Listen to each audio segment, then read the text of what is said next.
like I said, there are spiritual paths and they are equally valid and you can follow them. But if you're interested in someone who is not caught up in those differences, who is able to transcend the differences, different traditions, even different religions, who respects other prophets, and who can bring mysticism into your life, help you live it, who can bring God into your life, read Rumi, and you will be amazed. He changed my entire life, and he will do the same to you. Nobody transforms my states, my moods, I mean, as strong as Rumi does. He's amazing. He's unbelievable.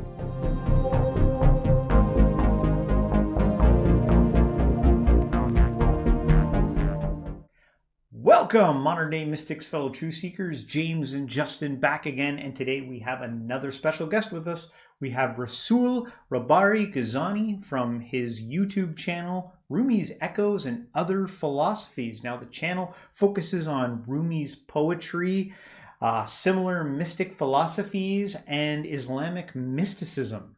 Rumi, what an interesting character, like a Islamic mystic. Yeah. Pretty excited to get into that topic. All right, guys. Well, we won't keep you waiting. Let's get into it. Rasoul, thank you so much for joining us on the show. It is a pleasure to have you. We've had to go through a gauntlet here to kind of get connected. There's been a little bit of turmoil trying to get a chance to speak with you, but we finally made it happen. So good to have you on the show. Now, as people who study mysticism, me and Justin on a regular basis, we found your content studying, Rumi's mystic philosophies and other similar philosophies like that. And we thought you'd be a great fit for the show, someone who's really educated on the subject. Let us know a little bit more about someone like Rumi. Maybe to begin things, though, you could tell us a little bit about yourself, where you're from, and your passion for Rumi's philosophies and other mystic teachings and stuff like that. So we'll give you the floor, and let's hear what you got to say. Hello, James. Hello, Justin. Thank you so much for inviting me to Stay Spiritual. I'm truly honored. I'm Rasoul Rahbari-Ghazani. Originally, I'm Iranian, and I did my undergraduate studies in mechanical engineering. I started my master's studies in mechanical engineering, but this time in Istanbul, Turkey. Then I switched my field. I decided to pursue my passion in philosophy, and I did. I graduated from master's with philosophy, then came to philosophy of religion and PhD, about to graduate in a couple of months. The majority of my research is mystic philosophy, specifically Islamic mysticism. Generally, they call it Sufism, but that's just a very particular angle into Islamic mysticism. I also research Christian mysticism, and my area of focus is Persian poetry, Persian mystical philosophical poetry. But I also delve deep into Ibn Arabi's thought. So I think that's all about me. If you have any other questions. That's a lot. That's a lot of impressive data. Right off the bat, I have a question. These topics that you're talking about, and famous characters like Rumi and subjects like mysticism, which span different religions, like Christian mysticism and Islamic mysticism. What is mysticism, and what has been the most profound thing that you have uncovered in this with the intellect you bear? Being an engineer to begin with, that's credentials right away for an intellect. What can you tell us? What should we know? What does the world need to know about this stuff? Wow, great question, but a very, very deep one. We can talk about it for like 10 hours, not reaching the final answer. But what is mysticism? I'm not going to give you a formal definition, but like whatever religion we're in, let's say Christianity, Islam, doesn't matter. We have this outer aspect of religion, religious law, scripture, people follow them, and they practice their faith based on these rules. We have such and such rules in Christianity, such and such rules in Islam, and they, on appearance, they differ. But there is something that is underlying all these different traditions. Although the shapes are different, although the external masks are different, but there is like something in core connecting them. Many people would do mysticism research. They are practicing mysticism, and they would disagree with me. So I'm aware of that. Like even within philosophy, we have perennial philosophy, which acknowledges the pluralism among traditions, but they're single core, but they're shared core. But there are also other people saying, no, only one religion is, the right one. The other ones are just all going to hell, if I may use such a language. So I do not represent that kind of perspective. For me, whether you're a Christian, a Jew, or even non-Abrahamic religions, you have a say. You can follow your own tradition, in your mystical tradition, or even your religious tradition. The outer layer is going to be different. So after this long intro, what is mysticism? Mysticism for me would be the inner aspect of the tradition I'm following or other people are following. So in my case, as you know already, I'm Muslim, but I am from a minority school of thought.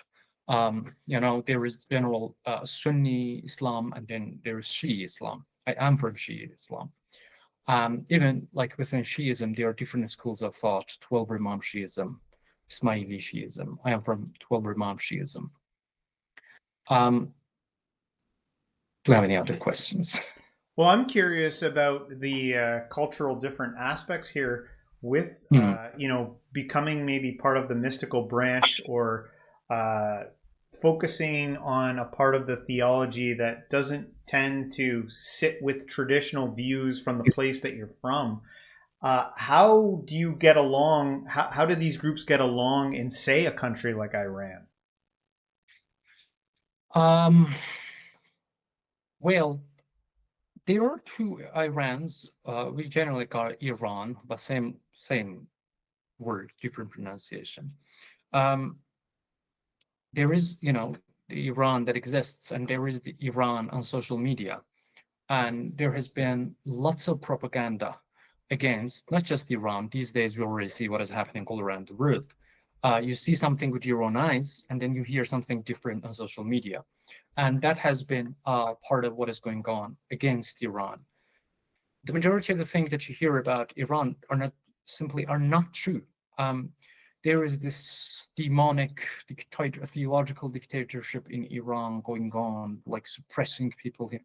That's simply not true.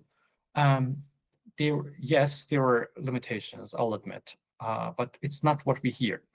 But coming back to your question, there are different religious people in Iran. There are Christian people, there are Jewish people, Muslim people, and even within Islam, there is, like I said, the majority in Iran is Shia Muslim, but there are also minorities like Sunni Muslim, and they are living in peace. There is no problem. What was that the question? Yeah. So you're saying that you guys pretty much get along? Oh, sure. Yeah. We attend their ceremonies. They attend our ceremonies. We go to church to give our respects. They come to mosques. There is no tension at all. Like what you're hearing these days about neighboring countries, there was this heavy tension between Shiism and Sunnism.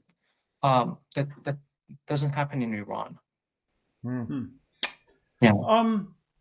Given your studies and given what you know, are you spiritually inclined? Do you consider yourself a spiritual person or a religious person? Amazing. Yes. How? Short answer or long answer? Either. Your dealer's choice. All right. Well, yes, I am a spiritual person, I would say. How did it start? That is like that inclination actually what pushed me towards studying philosophy and mysticism. I grew up in Iran. In Iran, mysticism and religion are not so detached from each other than it would be the case in many other countries. So you would see a mystic on the street, you wouldn't even distinguish that person from other people. So it's so like wired deeply into the culture, into the religion, that there is no such distinction mostly. That okay, this person is religious but not a mystically oriented person, but this person, we don't have that distinction. So naturally, we grew up with Rumi's poetry, given that we have access to his poetry in the original Farsi. Sayyid Hossein Nasr always says like this, that if you ask a beggar in Iran, they would recite Rumi's poems from memory, and that is true. So we grew up with this. It's like part of our culture. So I grew up and I was shaped to be a religious / spiritual person.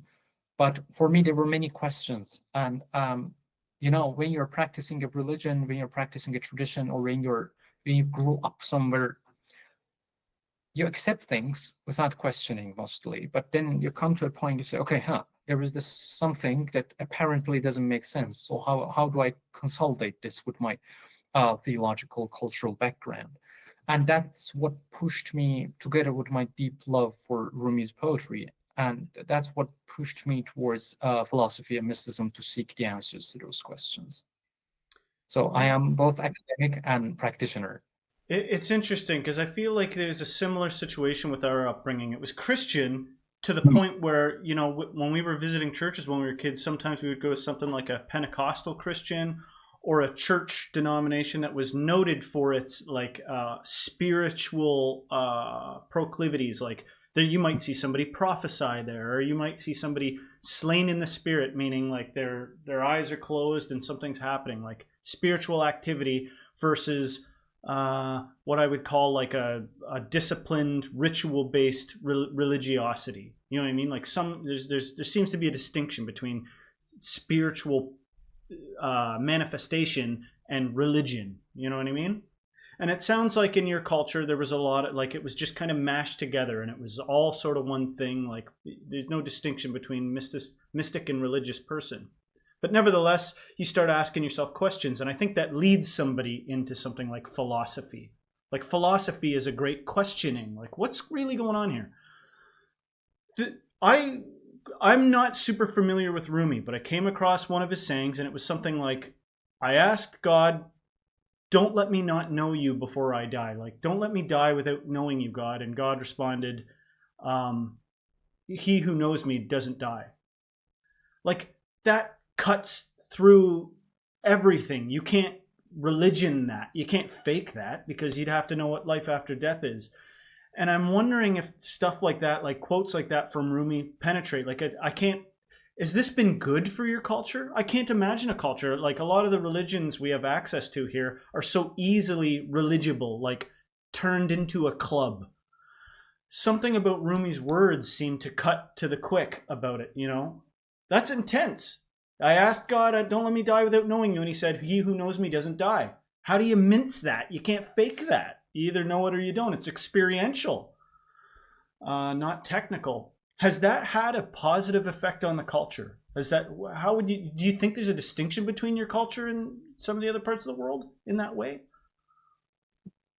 Wonderful question. And of course, there are many different traditions, and sometimes you're shocked on the distinctions, even with the traditions that you thought you knew.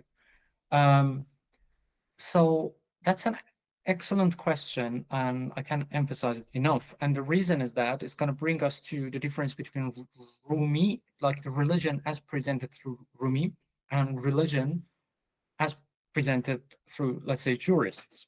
I respect them, and they are basically the people who draw the boundaries of legal religion. Like it is following their footsteps that we arrive and we live, practice the religion. But there is more, and Rumi is that more. There is this external aspect of religion telling us don't do this or do this. And naturally, part of our nature is that we don't like rules. As human beings, we don't like to be limited by do's and don'ts, right? And so I was following and practicing these, and then I was like, okay, there must be something more. And like I said, Rumi's poetry is what is more. One of the greatest things about Rumi's poetry and his thought in general is how life-oriented he is. You know, in mystical traditions, many mystical traditions, even within Islam, even within Sufism, you have all these mystics saying that, okay, worldly detachment, radical, complete, live on the mountain, live in caves, and just connect to God. Rumi does not do that. Rumi is against that. And I was shocked to my core to read that Meister Eckhart is also not like that. So I was writing this paper to this famous journal, Religions. I was asked to examine asceticism and worldly detachment from the perspective of Rumi and Meister Eckhart. I knew Rumi's answer, and we're going to discuss this in detail a little bit. But my perspective towards Meister Eckhart was right the opposite. Like I thought, okay, he's going to say monasticism alone, which I respect. Please don't get me wrong, but I thought that's what he's going to say. And then I came across, like I started doing research more on Meister Eckhart, and I came to this text. He says, if God is with you, even if you're within the society, among people, God is with you. Mm-hmm. But if God is not with you, if you're in a cave, God is not with you. That is wonderful. Yeah. That is magnificent. Yeah. And that is also Rumi. It's like he's like, you cannot distinguish Rumi and Meister Eckhart there. Rumi's teachings are hardcore wired into social life and religious life. And that is amazing. Communal life, I mean. And that is the like mostly outer aspect, but he's also very much pushing you towards self-knowledge. And again, this is part of Islamic mysticism. We have this like narrative from the Prophet of Islam saying, anyone who knows their self knows their God. And Rumi's thought is basically colored by this. You cannot find a page, I would dare say, with a little bit of exaggeration, from Rumi's verses that does not talk about self-awareness, self-knowledge, knowing yourself. So that was a general answer, background to your question. If you could specify it, I would be more than happy to elaborate. Did people like Rumi? Like that might sound like a really naive and revealing question I just asked, but I'm thinking about Jesus. It's like you might even say people like Jesus, but they killed him in the end. And you might say people liked Buddha, I don't know, but he seemed to live kind of antithetical to the, like he left the kingdom to go seek this stuff out. You know what I mean? I don't see him being placed back on a throne afterwards. And I'm just curious about Rumi, because that statement, if you got God with you, you can be with the people and God will be with you. If you don't have him, even in a cave, God won't be with you. And I go, well, what do the people think of that? Doesn't that matter? You know what I mean? If you search inward and you see that, like, I do love the world. I do care about being part of this world. I don't want to just go be in a cave with God by myself. I care about people. Did Rumi clash? Was he Van Gogh? Van Gogh, everybody hated him in his life. And then when he died, they raided his tomb and hailed him. A lot of these guys in their time are so misunderstood. I'll stop talking now. I'll let you answer. No. You outlined that question very well. And no, Rumi was and is very popular within the tradition and culture because, like I said, given that you grow up in that culture, it becomes like is solidified within you.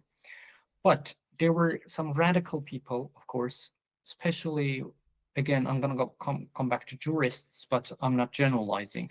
Some jurists dismissed and still continue to dismiss spirituality, saying, no, there is no such thing, and it's just like external rules. Do this, don't do that. That's the entire religion. And Rumi is not okay with them. He says, look, your practice, your religion is transactional. You're doing this to go to heaven. You're avoiding this to go to hell, not to go to hell. And he says, look, go do whatever you like. And he's exactly using such terms. Just go do whatever you like. If that is your understanding of your religion, do whatever it is that you want to do. Right. That's not what I'm going to be doing. And then he comes, you're going to ask, okay, what does Rumi say? He's establishing this relationship with God, but not the God that says do and don't. And he says, okay, I will not do that. He says, I will not do that, but in a different way that injects his teaching into your core. And that is love. His love poetry come in. He says, God, I'm not doing this because you ask me directly as a do, as a rule. I'm not avoiding this because you're going to punish me in hell. I'm doing this, or I'm avoiding this because I love you. I'm going to recite something in Persian. It just came to my mind. Rumi says, وگر از ناز او گوید برو از من چه میخواهی ز سودای تو میترسم که پیوندد به من سودا برم تیغ و کفن پیشش چو قربانی نهم گردن که از من درد سر داری مرا گردن بزن امدا. If my beloved, and when he says beloved, he means God. If my beloved tells me, go away, I'm afraid that your love madness might stain me, I would take a shroud and a sword, go in front of him and say, either kill me or show yourself. تو میدانی که من بی تو نخواهم زندگانی را مرا مردم به از هجران به والله کخرج الموتى. I would say, you know that I cannot live without you. I wouldn't want life without you. You see what is happening? He's establishing this mystic, romantic-looking love relationship with God. And he says, look, say me die and I will.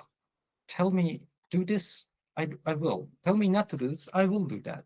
Not because of rules. I don't care about rules. He's quite rebellious, quite like Shams Tabrizi. He says, I'm in hopelessly and redeemingly in love with you. And that's what I'm doing. And that's connecting it back to your question.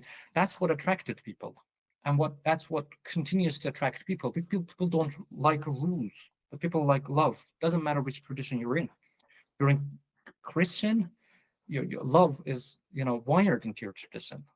You're in Islam, you go after these mystics because they are like taking God from that cruel looking context, making him your divine beloved, as says Rumi, and as the other Islamic mystic Sufi poets. We call God the divine beloved, and that changes like the framework. That changes everything, changes equations. You're living, even your daily life. Let's say you're giving. I always give this example. You're giving this glass of water to someone, and what do the religious people do? Those with superficial understanding. I'm doing this to gain, I don't know, as if there's like this positive point. If you do this, you're going to go to heaven. Rumi does not do that. Rumi says God is manifested in the world, because we have this in the Quran and also in Christianity, that God is permeated in the world through his spirit, whatever that nature may be. That's too philosophical. But God is present in the world. And more specifically, God is present in the human being through their soul. So human beings are divine. The entire world is divine. Environment is divine. You're connecting with them. You're talking, you're behaving in a way, you're talking to God. So I'm giving you this glass of water with utmost respect. You're a divine being. I'm approaching a tree with utmost respect and care, because that is a part of divine manifestation. And that's what Rumi does to you. It's so interesting. At some point I was going to ask, well, what is love? But you kind of broke it down well there. For some reason it brought all kinds of, you want to hear something bizarre? A verse came to mind, a Christian verse, which was, better is open rebuke than hidden love. I don't know if I'm saying that right, but I always chewed on that. Better is open rebuke than hidden love. Something bad about hidden love. And I think about our tendency towards superficiality and our tendency towards pretension and polite culture and all this. And it can be heavy. It can get to the point where you're like, is there even anybody real around? I'm not connecting with anybody. Everything is so robotic and polite. But, and this is, I'll just wrap it up with this. You know, I was driving around with somebody the other day, and they were asking about struggling with what they should do with their life. And I said, well, don't ask yourself what you would do if you won the lottery. That's such a deluded illusion, you know what I mean? What would you do if you won the lottery? I said, what would you do if there was no other humans on the planet? And the conversation sort of got dark.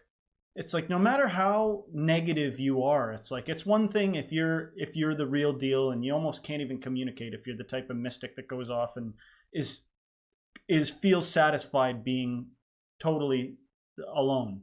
That's its own thing. We can barely even talk about that. But for a typical person, it's like, what would you do if there were no other people? To be stark, you know, like, I think the answer is most people would probably kill themselves, despite the fact that sometimes it's so hard with these other humans. Look at how barbaric we are. Look at all the stuff going on in the world. So where's the love in that? Where can we conjure love in that? It's something about what you're saying seems to touch on that to me.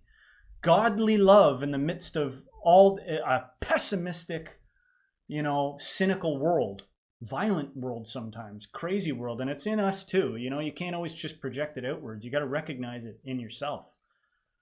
How do we get to that? How would you guide someone to the fastest route so that not just you've become some mystic that's by yourself, but it like becomes really poignant among others when you're with people? God's with you. How do you solidify that? How do you be the type of person that God's with even when they're with people?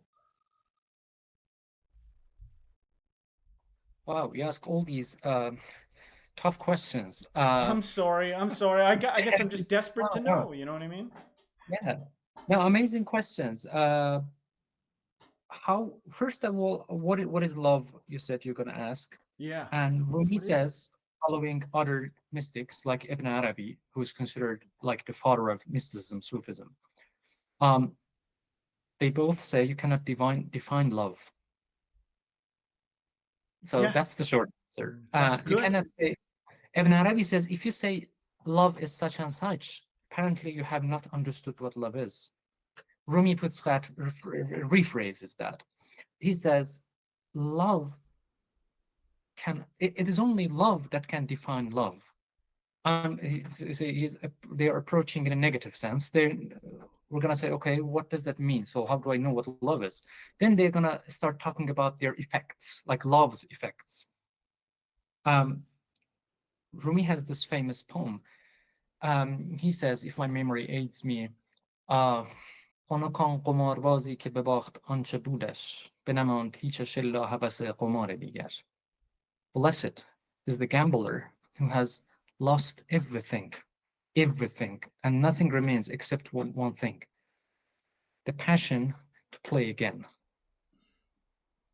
What is he trying to say here? He's saying, don't say that at a Gambler Anonymous meeting. Yeah.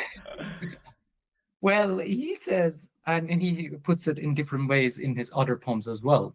Let me actually give this, and then I'm gonna connect them. I love it, by the way. I love that, what you said. You're gonna love the next one more. He says, I went to this gambling house and I saw that people are gambling. I asked them, what are they doing? And my friend, let's say, said that they are gambling. I said, on what? So they're money. And Rumi says they're kids playing. The real gamble is not with money. The real gamble is to put your entire existence on the table in front of God and say, take it. You know that without you, I wouldn't even want to live. You see, he's betting his entire existence. He says, this is real love. Mm-hmm. This is real gambling. You're gambling your entire existence. So you see, we're seeing little effects, like the influences that love brings to our life. Selflessness is one of the things that Rumi introduces love through, in front of God and in front of human beings. Then bringing that light into other people. You're going to say, you said that in a puzzling way. Rumi says, I have not come to help enlightened people. That is not my project. right opposite of what Shams Tabrizi did. Please ask me a question about that. I love to talk about that.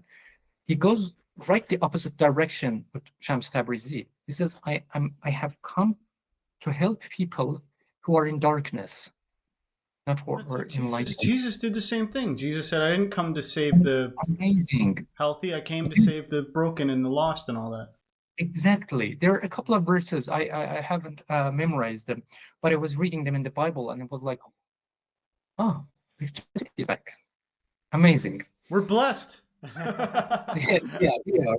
See, you talked about Jesus and his blessing enlightens the room. Thank you for that. Now, yeah, I was reading Bible and I was seeing that, oh my God, there's lots of similarities, lots of shared points with Rumi's mysticism, not with the juristic external aspect that we see in religion. So what is love? Love, to put it in most concise form, is that divine pull, that divine attraction. Is a technical definition. That divine pull, that attraction you feel in your chest, according to Sufism. God sends something to your spirit, pulling you towards himself. That's what is love. You see, that's vague.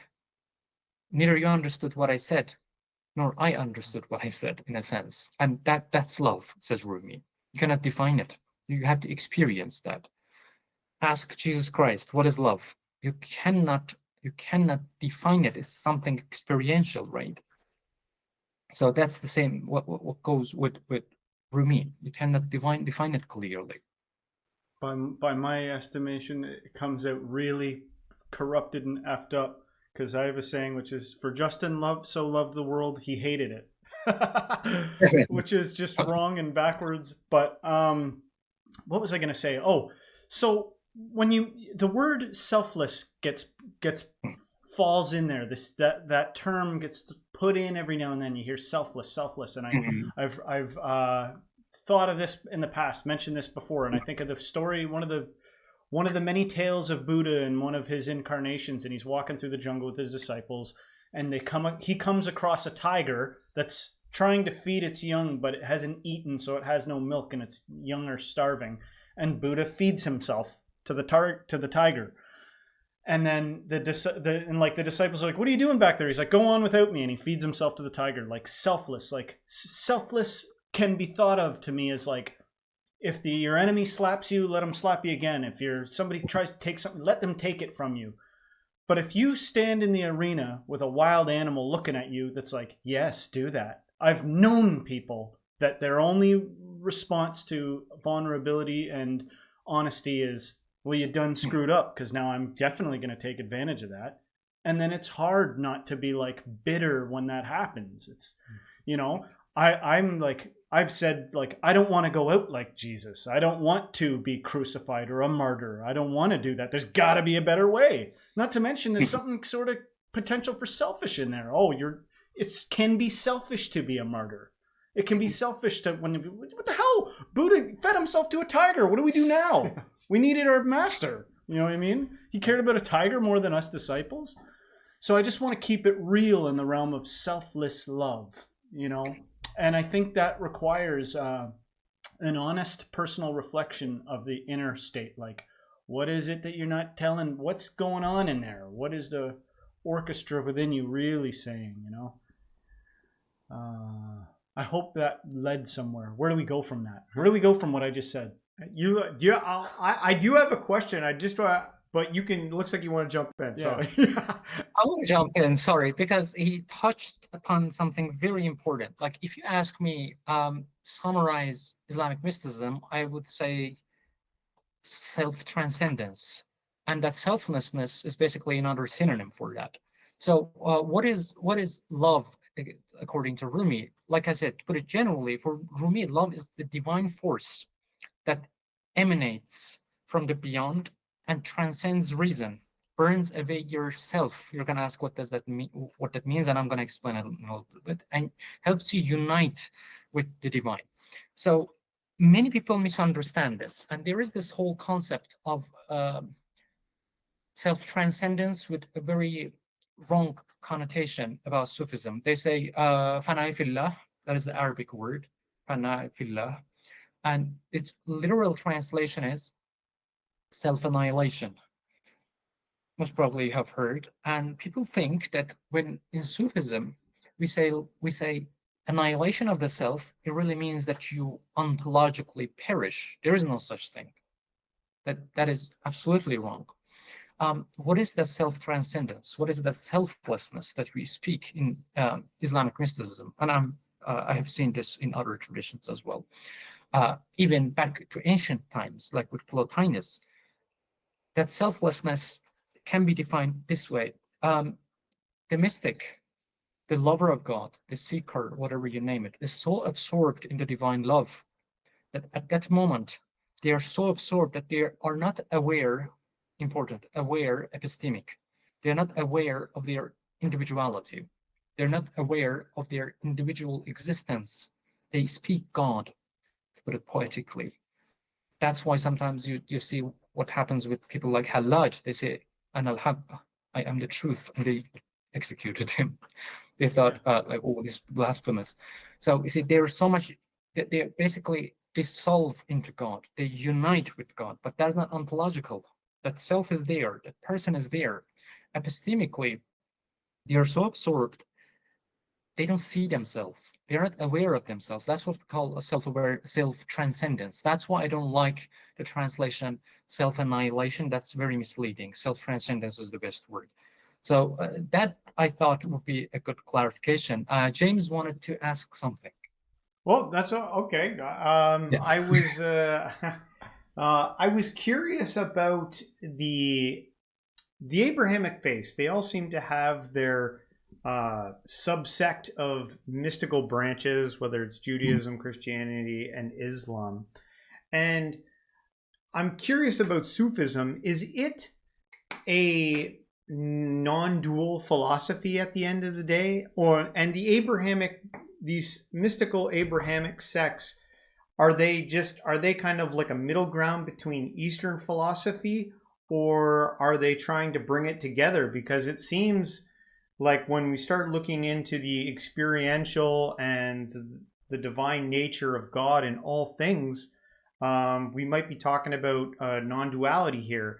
Maybe you could talk a little bit about that and how Rumi fits into that. Good question, but what do you mean by non-duality or duality Well, in the first place? dualistic would be the idea that God is separate from. There's a distinct line between God and all of reality and His creation, where non-duality is saying that God is in everything, even the ugly, and yeah, and may not be even a distinct being in itself, just the conscious awareness of all reality. Amazing. Yes. Well, everything goes back to jurists in my examples. I don't like that. So for jurists who do not study mysticism or philosophy or so radical as to reject them, they say, no, there is God, transcendent, and there is the created. There's the human being. How dare you say, I am the truth? They executed Hallaj, who was a Sufi mystic. They killed him just because he experienced that unity and said, I am the truth. They killed him. So there is this radical view. Again, I'm not generalizing. I'm not talking against all the jurists. I'm talking about a specific sect. For them, there is this God apparently in the heavens, in the skies, and separated from the created. And then there is the majority of the mystics in Islamic tradition. Let's start with Ibn Arabi, the father of Sufism. Most probably you have heard of the doctrine of Wahdat al-Wujud, that is the doctrine of the unity of existence, oneness of being, however you translate it. And God permeates existence through His spirit. What does that mean? We need to go back a little bit. We need to read a little bit of Plotinus. Plotinus says there is this Dewan. From Dewan, emanation starts. Dewan emanates, creating intellect. The intellect emanates itself. very technically, we don't need to get into technicalities, and the soul come in, and then the individual souls, and then the material body. We see pretty much the same picture in Sufism, in Islamic mysticism.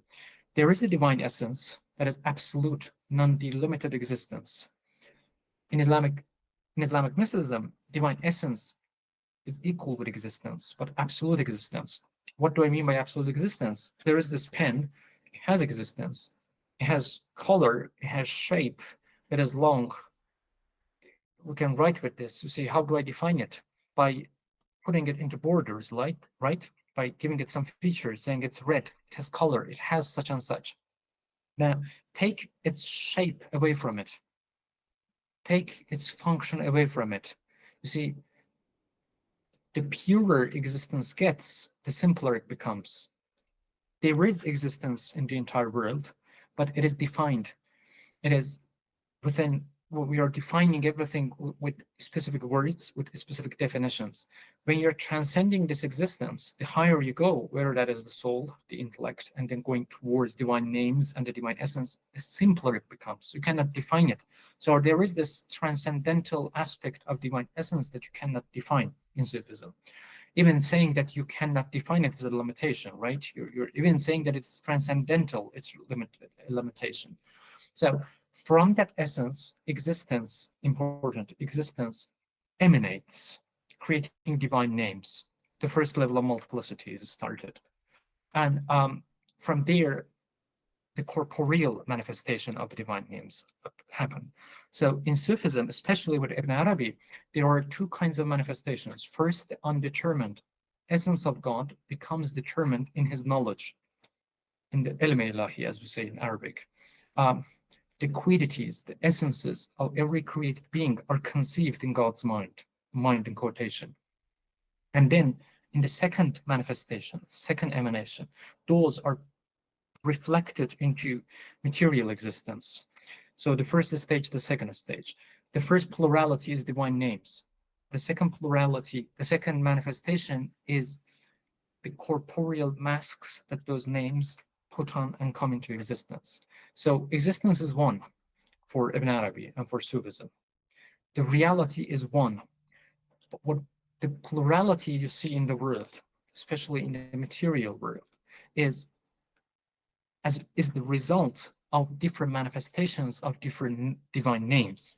So the underlying existence is the same. What you see here is divine manifestation, but it is not pantheism saying that, look, this is God, this pen is God. Because in pantheism, in a strict radical sense, the universe is God. There is this equality, but in Islamic Mysticism, there is no equality. There is a substantial difference. God's essence is different from the created realm's essence. Then you're going to say, okay, you just said God emanates into the world. That is true, but what we have here is God's manifestation, not his essence. It's, to put it poetically, it's a reflection of God. The universe is God, says Ibn Arabi, and it's not God. What do I mean by that? So he says, the universe is God in the sense that it's a manifestation of God's essence, and it's not God in the sense that it's not God's essence. Think of it as this projector being there, reflecting something on the wall. The picture that you're seeing is at the same time what is in that projector, and it is not what is in that projector. To put it in like this simplistic example form. Yeah. It you know what it does though? It like when you were describing it, and to be fair, you know, we're limited by speech in some way. When you say, you know, you talk about non-dualism, and you were saying you realize that God may be even all of it, even the ugly things. And the way you were describing it, you know, as we go up the elevator, there's so many different floors to get off and kind of decide that that's what it means. But at the zenith, the top of the experiential conclusion of that, I think might lead to the conclusion that, like, what if there just aren't ugly like ugly is a concept, evil is a concept. And if we're God's, if what we see here is God's reflection, if all of this manifestation is like God's reflection or emanating from God, there's just so much room there for us to get wrapped up in concept and lost and carried away with concept and distinctions. You know what I mean? They're tools. They're tools that help us move through this world, and our ability to judge and all this stuff gets us through. But it seems like if you got to where Rumi was trying to get to, which is this like desperate love affair with God, by the point you actually got there and Rumi discovered what he had maybe initially been seeking for, the distinctions of good and bad would be like so redundant. It would be like, what does that even have to do with anything? You know what I mean? And maybe that when you get that kind of thing, it makes you do peculiar things. Maybe sometimes you might feed yourself to a tiger out of just what the heckness. You know what I mean? Because I think being there might birth a state of being where you're detached from the world, but you're not suffering it. Meaning like, you might hear something peculiar said, like, I don't have a death wish. I'm not in a hurry to die, but I'm not afraid of death either, because I know God. I know them. If you want to get serious, I am God. You're God. We're God. Some of us are a little confused by that. This is God. And so I'm not frightened of something like that the way a typical person would be, in the same, but I'm also don't misunderstand. I'm not in a hurry to get out of here. There's nowhere else to go. I'm eternal already. And that just seems like a rare insight. It seems like a rare thing that, only a few people have. And then we're fascinated by them and we read over what they've said we study it. We want to know it. I want to know it. I want to be what Rumi was. You know what I mean? I'm not interested in seeking. I'm interested in finding. How in Sufism is traditional texts like the Quran and the Hadith taken? Are they examined like literally, or are they examined experientially? Like you take it, you read it, you mull over it, and then as you live out your life, it comes to life that way. I'm curious about that. Good.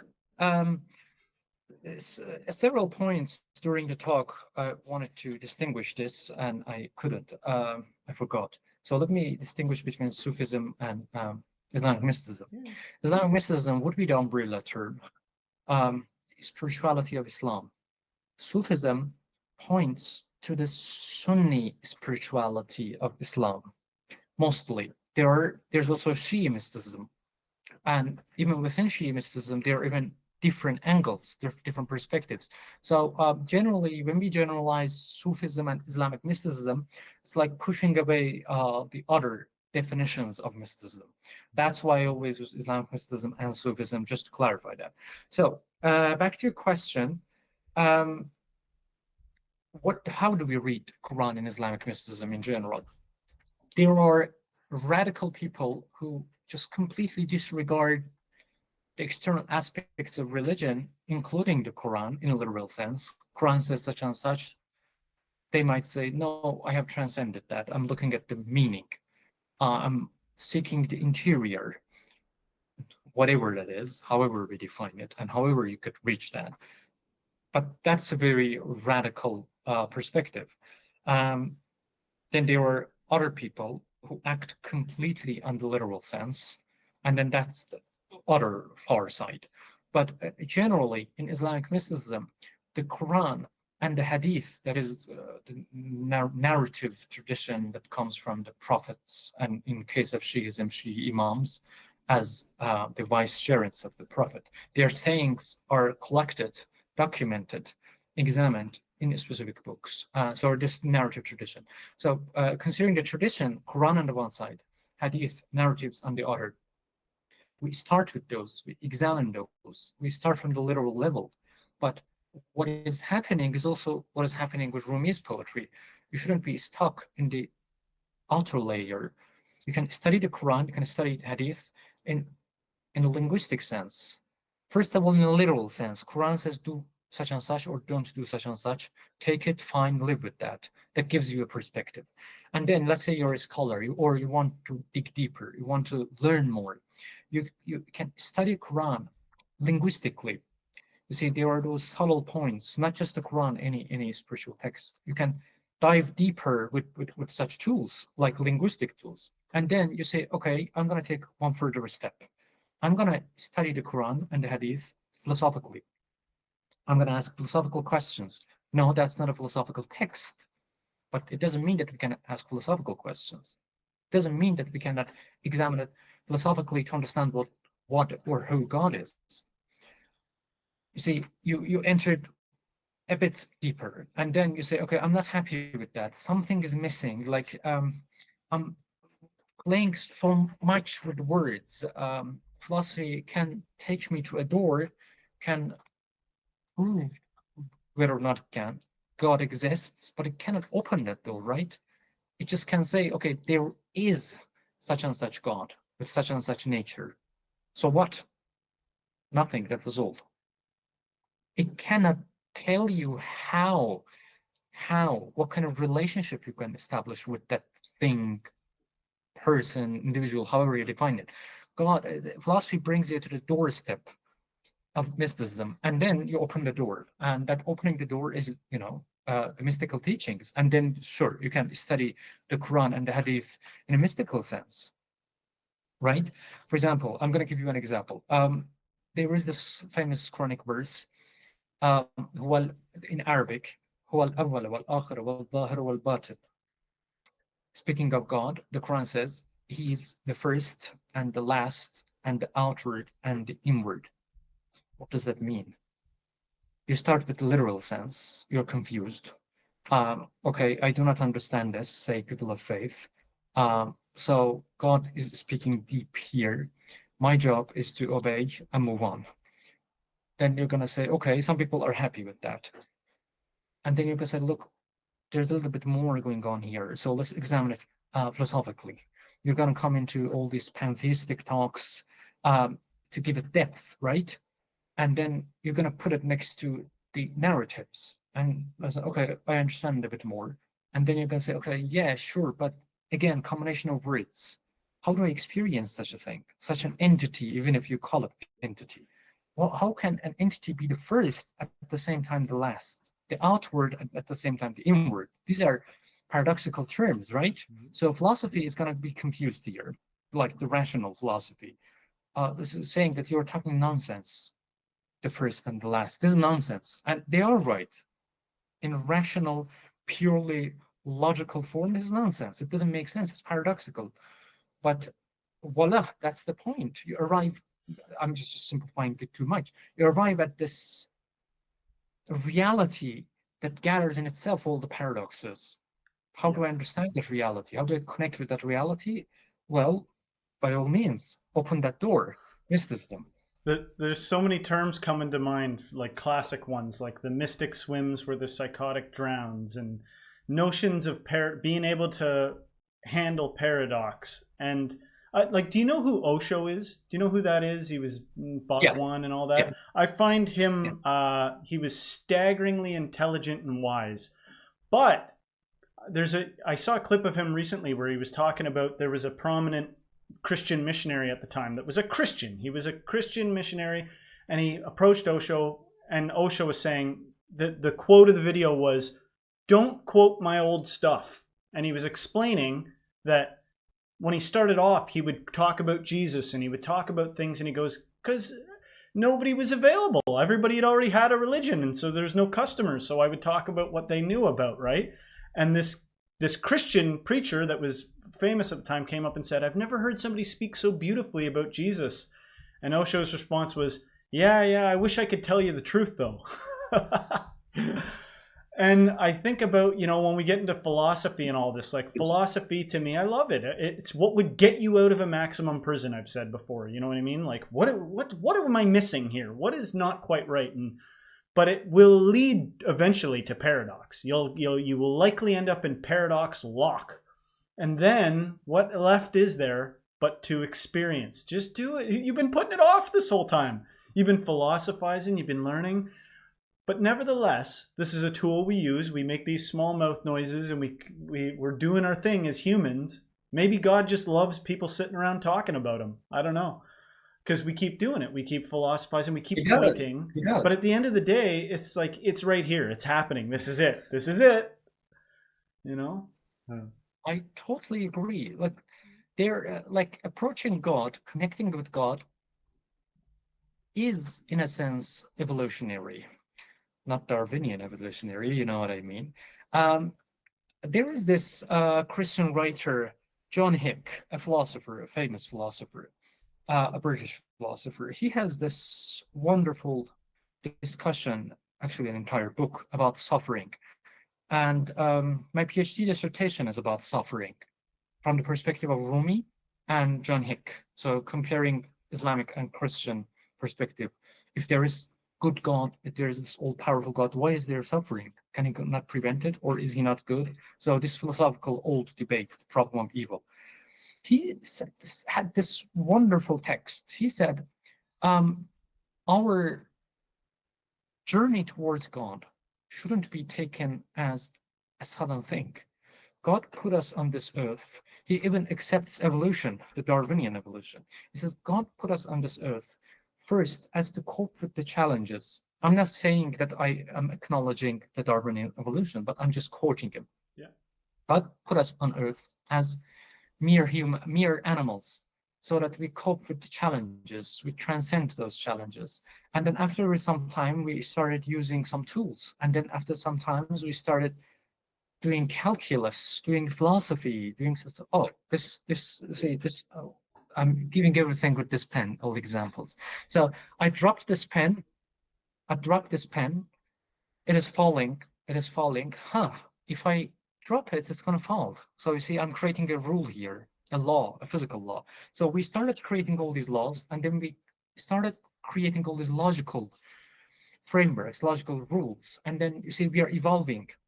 We started with that animal self fearing like volcanoes, and then we came little by little creating rules, creating logic, and then we came to the point I say, something is missing. How did I come to this world? And then I started questioning all these, right? And then the philosophy puzzled you, and we do use philosophy. I hope the audience, all the listeners and viewers do not get me wrong. Philosophy is a magnificent tool in searching for God, but it is but a tool. You shouldn't be approaching it as an end. And John Hicks says we used it as a tool. We came to a certain point, but it's not enough. It doesn't make sense. Something is missing. So what is that thing? And then God opens the doors, he says, and say the Quran. The Quran says, we have put signs in the horizon and within yourself. I have put my signs, he says, in the created world, in the cosmos. Look at it. I look at it, I don't see it. He says, no, not that quickly. Bother yourself a little bit. Show some effort, then I will open the doors. You will look at the tree and you will see the God behind it. And I have put signs within yourself. So know yourself to know your God. So you see, there's this double picture here. God has put the signs in the created world and within ourselves. So there is this journey you need to take. And in that journey, we kind of start with literalism, taking every word that the Quran says, taking every word that the Bible says. You can delve deeper, you can talk about philosophy, but you see, something is missing, something is not quite right. And that what is missing is a God that connects with you in an experiential level. And there, mysticism comes in, however you define it, with whatever name or tradition you know. That was a thunder. There is this whole discussion in philosophy of religion, religious pluralism, and there's also mystical pluralism. Is there only one religion that leads to God? Is there only one mysticism that leads you to God? There are different views. You invited me to this podcast to give my answer. My answer is no, there is no one and one alone path to God. There are different traditions. Act upon them, you will end up in good hands.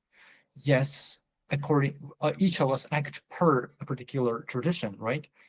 So by default, we prioritize that tradition, but it doesn't mean that other ones are false. Even in Islam comes and acknowledges Judaism, acknowledges Moses as a prophet, acknowledges Christianity, acknowledges Jesus as a prophet. The Quran says, treat the Christians as your brothers and sisters. Look at this verse. Treat the Christians as your brothers and sisters. What does that tell you? If that entire tradition is wrong and deserve to be beheaded, as that ISIS was doing, so why does God tell me to treat them as brothers and sisters? Oh, brother, come here, I'm going to behead you.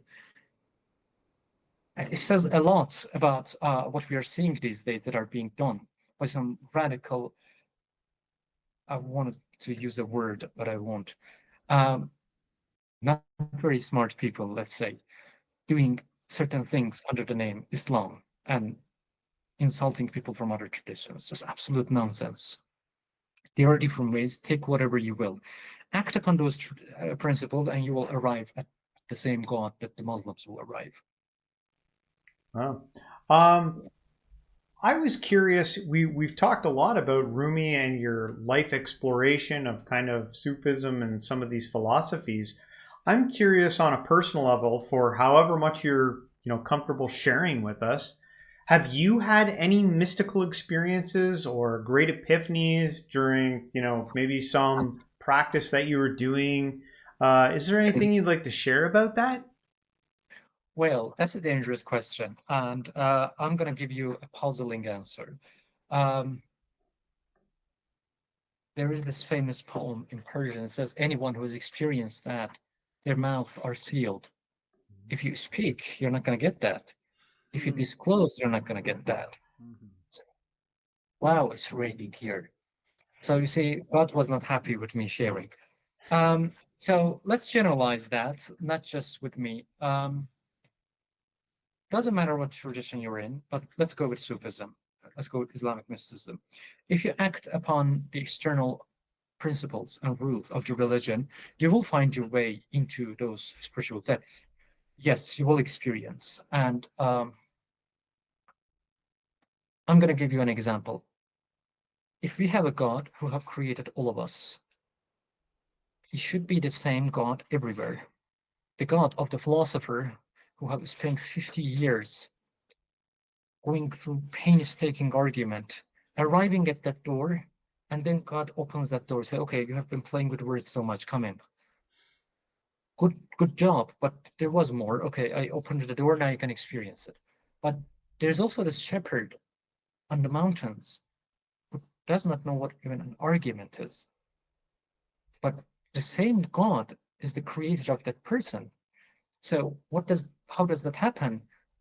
There's this divine, what we call in Sufism, unveiling, a self-disclosure of God, a manifestation of God. God shows himself. God makes that person experience him, even if that person is not philosophically inclined. The same God speaks to the philosopher in different level and speaks to a shepherd in different level. So sure, you're going to get experience that. But how you experience it is one thing. How you interpret it is another. Let's say we get the same mystical experience, both of us at the same time. There's no way to measure this, but let's say it is hypothetically. It's exactly the same. What did we experience?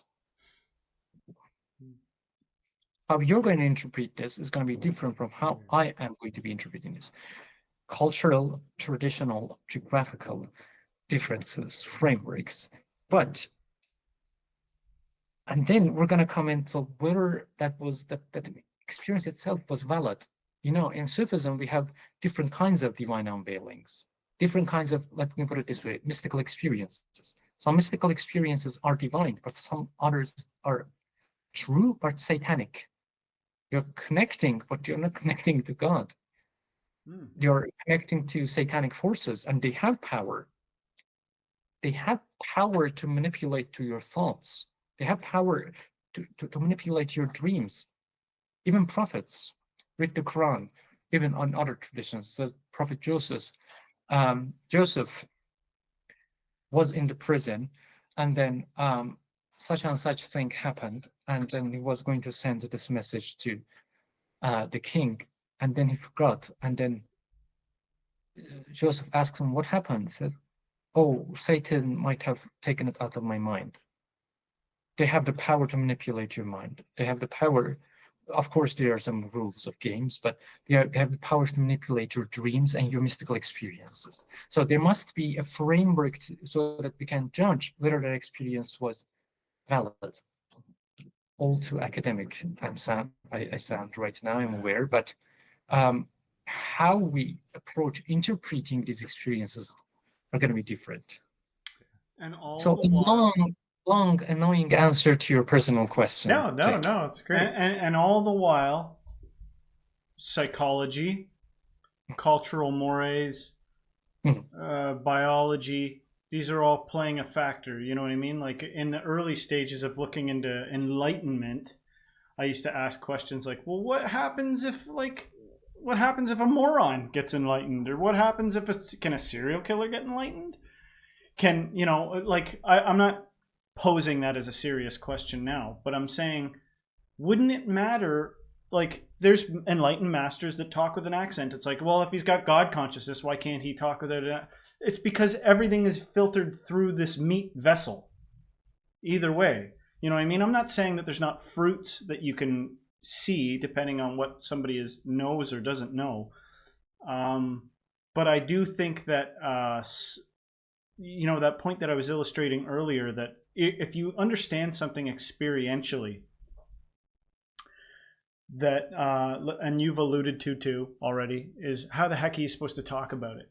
It's going to come through some kind of language and be interpreted as it will. You know what I mean? I sort of believe things like a lot of our contemporary notions of love are like inventions. Like, we invented it. You got Shakespeare and you got all this stuff. We invented romance. We invented bad. We invented good. If you look at nature, you know, you've got like a trail camera and you're looking at it and you're seeing creatures eating each other and stealing each other's young, and volcanic eruptions and galactic explosions. The universe is seemingly like chaotic. What's the morality in it? You know, humans, you know, it's maybe a little different for us. We're evolving and we're reaching upwards towards something. But I think when you get to that thing you're reaching for, you've left language long behind. You know what I mean? You're not going to take your petty little distinctions with you about good and bad. You know what I mean? And I don't know what that means. I don't know if that literally means there could be a serial killer that's enlightened or whatever. I don't care really that much. You mentioned a name earlier, or a phrase or something, and you were like, don't let me forget that. I want to talk about that. Do you remember that? I can't remember you saying that. I just can't remember the name. Shams Tabrizi. Thank you for reminding me. Shams Tabrizi, Rumi's life-changing master. And before that, I wholeheartedly agree with what you said. Yes, we arrive at a point. Up to that point, language matters. Up to that point, rationality matters. Not that you get irrational at that point, but you transcend it. There is this ineffability in mystical experiences. You experience something that you cannot even put into words, and that is a feature of these higher realms, higher realities, however you define them. And coming to Shams Tabrizi, Shams Tabrizi was this strange person who came and changed Rumi's life forever. Rumi was this very respected scholar. He was the imam, which is the leader of Muslims, of a mosque. He was saying the prayers, and people were, in a way, like in a monk, like a monk. So, like priest, pastor, monk. Priest. Yeah, sorry. So, in a sense, Rumi was the priest for Christian people, right? And he was this formal person, dressing very formally, coming from a very scholarly family, an affluent family. They were rich. His father was this famous scholar, and he had exposure to mysticism, Sufism, yes, but he was a scholar. But all of a sudden, he comes to that point. You see, he starts questioning. Something does not make sense. Something is missing. I have been going through all these rules, all these laws, but something is missing. He says in a poem, talking to Shams Tabrizi, but he's not really talking to Shams. And this is one of the points people misunderstand him. At times he's having a dialogue with Shams, but he's having a dialogue with God. On that mirror that is Shams, he sees God's image on Shams Tabrizi. And he is speaking to Shams, but he's not speaking to Shams, he's speaking to God. He says, جستجویی در دلم انداختی تازه جستجو روم در کوی تو. You initiated a search in me. You put that fire, you ignited that fire in me. So as a result of that fire, you pulled me towards yourself. جستجویی در دلم انداختی. You initiated a search in me. تازه جستجو روم در کوی تو. So that through that search, I come to your doorstep. So Rumi says, I was begging God for some time. I was begging God for some time. Send someone. I want to know you more. I'm not happy with knowing you through rules. I'm not happy with knowing you through books. Send someone, send him. I'm interpreting his literal words, not just my ideas. It says, بس بگفتم کو وصالو کو نجا برد این کو مرا در کوی تو. So much I said, where is he? Where is that help? He means, where is he? Where is he? So that this where is, all these questions, all these beggings, all these nightly prayers led me to you. پس بگفتم کو مثالو کو وجا برد این کو مرا در کوی تو. All these questions led me to you. You see, it's creating a poetic paradoxes here. From one angle, it is him who is searching for a guide, who's asking for a guide to reach God. And all of a sudden he says, you put that search in me. What happened? So which one should we take, Rumi? See, alluding to the paradoxical nature of all these experiences. Mm-hmm. Rumi says, I was begging God for help. And then Shams Tabrizi came. Shams Tabrizi comes and gives us another narrative. And that is magnificent. You see, we didn't know Shams Tabrizi much before. We only knew him through Rumi's poems. And then we discovered his discourses, Shams Tabrizi's own words. And then several editions came cleansing all the errors, typo errors. And in Farsi, in the original language, we have those discourses. And through these discourses, we now understand who Shams was. We know what he looked like. We know what his thought was. We know his educational background. I actually started an entire video series on this. First, he's a very misunderstood person. In the West, people think of him as this illiterate sheikh who came and did some magical work to spell on Rumi. That's just nonsense. Shams was an educated person. He was a scholar. We see it in his own words. Please watch that video. That's going to be helping a lot, shedding light on who Shams Tabrizi is.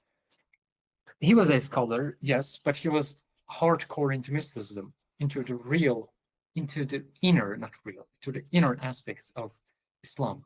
But he was a scholar. He came, and I was going to bring the point to this point. He said, Rumi, you thought that I came to you. You asked and I came. He doesn't say it explicitly. He's saying it differently. I'm interpreting. He said, look, they told me from the beyond. They told me from the unseen world that there is this soul in such and such place who is yearning.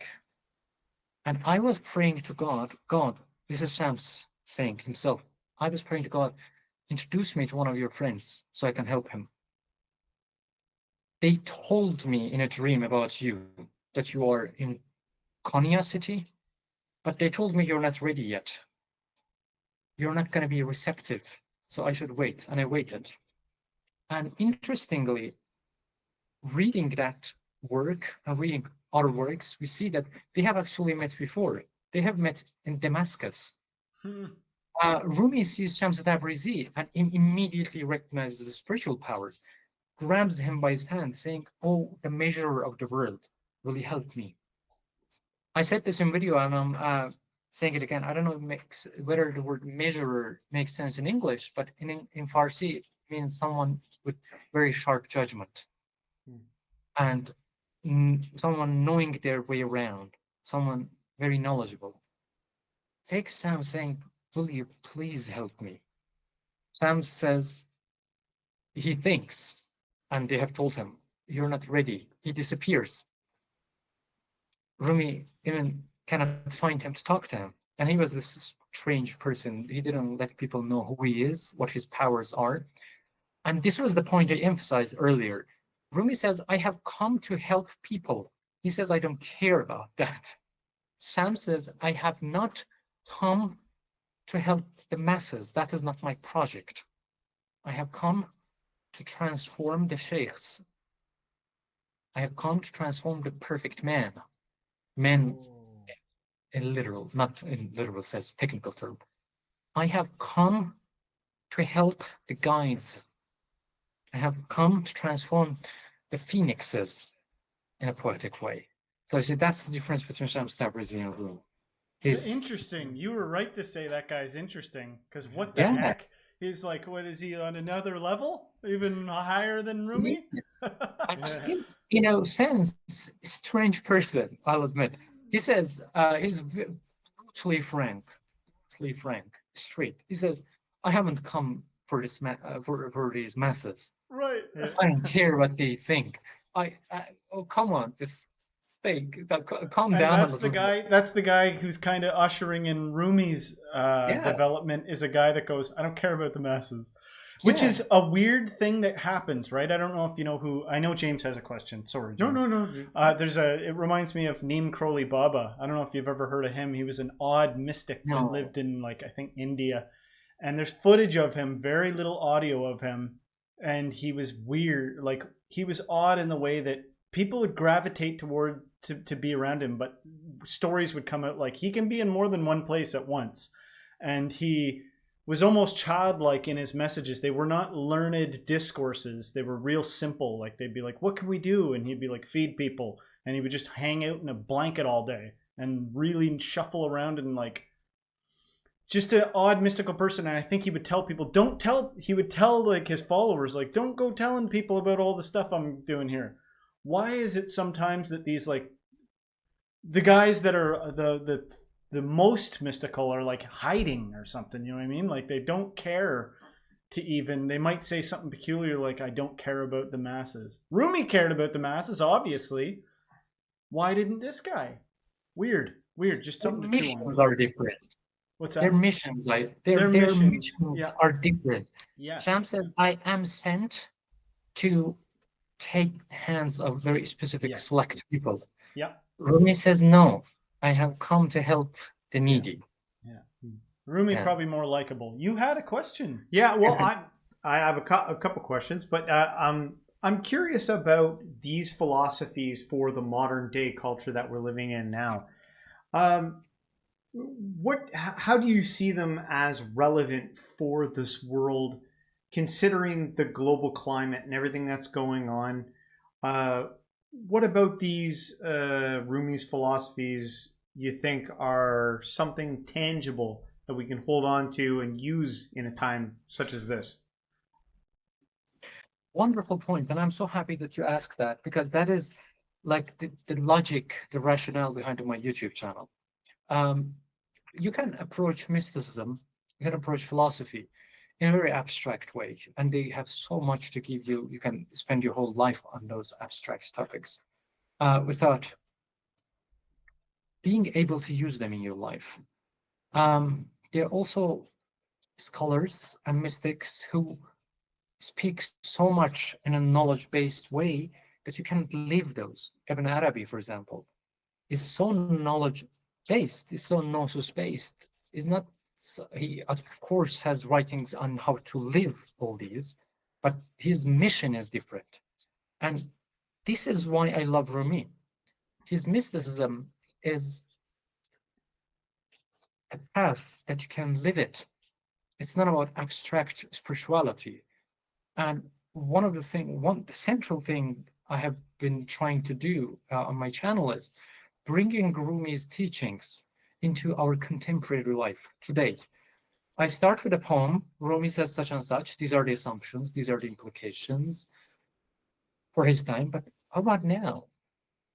I'm living in 2025 now. How do I live this? So forget about all these abstract topics and discussions. What should a person living in New York do about all these teachings? And Rumi is your guidance. If you want to be a learned person in spirituality, go after Ibn Arabi. If you want to live them, practice them, go after Rumi. Rumi is your guy. Rumi's mysticism is a real life mysticism. He brings God not to your mind, not to your just heart, but to your life, your everyday life. You're going to live God whatever it is that you're doing, doesn't matter. Wherever it is that you're doing, whatever tradition it is you're doing, you're practicing, is going to bring it into your life. You know what's real? Sometimes the answer is, I don't want to live God. I want to know it. Sometimes that's like the response that somebody, if they're being honest, would really give. I want to know the practical. I don't want to know the experiential. Then go for Ibn Arabi. I know. He will tell you all about it. Yeah. You can spend life. Sorry, you can study life on Ibn Arabi if you want to know God, know in theoretical sense. But if you want to know and live, then combine Ibn Arabi with Rumi. You will have a fantastic couple. Cool. Yeah. Well, that's good. That's a positive way to look at it. Yeah. In terms of Rumi's literature, is it just poetry, or did he have like lectures or teachings or anything? Is it all poetry? Yeah, no. The majority of his writings are poetry. We have the different collections. One is famously Masnavi, and the other one is what is called Divan-i Shams Tabrizi, also called Divan-i Kabir. Shortly Divan. We don't need to worry about semantics. But there's also another word called Fihi ma Fih. And it is, in a sense, like Meister Eckhart's sermons. It's prose. There is this poetic melody in it, but it's prose. There are more ethical teachings. And I'm going to give you one example from that work. You see how wonderful it is. And he talks about marriage. He says, there are some traditions that say, go live on the mountain, live a monastic life, detach yourself from the world in a radical sense.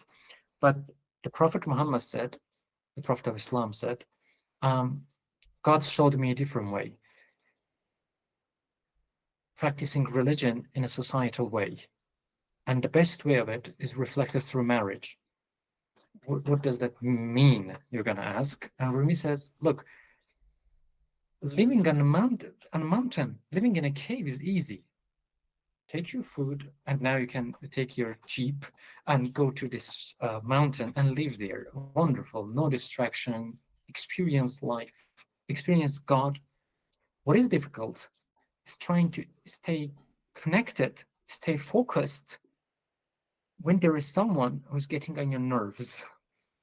When there is a kid who says dad 1,000 times, you cannot concentrate. There is someone you love her or him, and then there are times that you run into challenges, right? And will you stay connected? That's your true faith, says Rumi. Think of your significant other as a self-cleanser, he says. There will be times that you will have life's difficulties. Will you be able to cope? Those are more difficult than living in a cave, right? Having a child is much more difficult than living in a cave. That's my criticism of all institution, you know, like sometimes, and I don't want to be disrespectful, really, but I just want to also kind of get to the truth. And it's like I lump a lot of institutions together. Like prison to me is similar to a monastery, is similar to the military. Like you go there and you learn discipline, you learn solitude, you learn a bunch of stuff that seems similar through those things. But there's a way of looking at that too, where some of them are voluntary. You're voluntarily going to like narrow your focus, and some of them are, you were so crazy and chaotic that we're going to do it for you. You're going to go here and you're going to be a number now, not a person anymore, and you're going to do this. But they're a monastic,